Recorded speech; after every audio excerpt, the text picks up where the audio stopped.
Alors ils ont beaucoup insisté sur ce que j'avais fait au niveau musical avant, sur tout mon parcours scolaire. Et ils m'ont pas mal fait parler de mes voyages.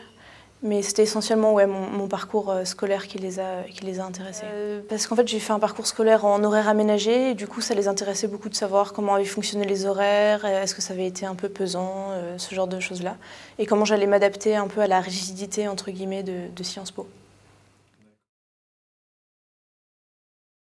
Ils étaient deux, un homme et une femme. Tous les deux travaillaient dans les relations internationales. Et l'homme était aussi professeur, il était britannique, il était aussi professeur à l'antenne de Columbia. Et ils avaient l'air de très bien s'entendre, mais par contre c'était parfois un petit peu difficile à gérer parce qu'ils étaient tous les deux à un bout opposé de la table.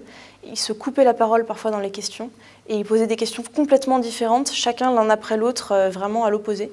Du coup j'avais un peu l'impression de... Enfin, c'était difficile à gérer. Ce côté, la femme posait énormément de questions sur l'actualité, tandis que l'homme posait énormément de questions sur ma personnalité, mon cursus scolaire, ainsi de suite. Après m'avoir fait beaucoup parler de ma formation personnelle, d'un seul coup, la femme m'a posé une question sur quelles étaient les grandes actualités en ce moment dans le monde.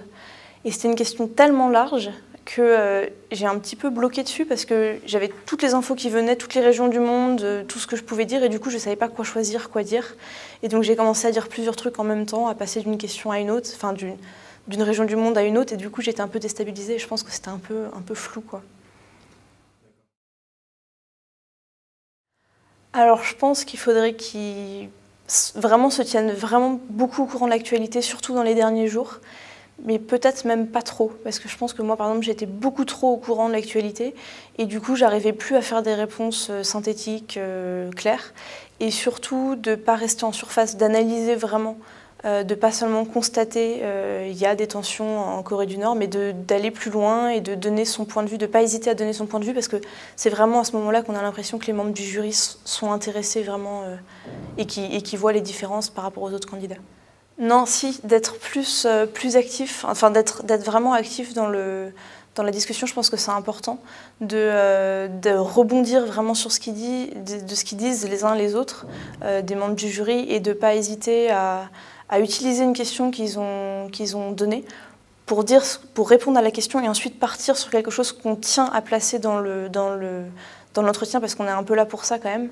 Et du coup, de pas seulement les laisser eux guider l'entretien, de aussi guider un peu plus l'entretien soi-même, je pense.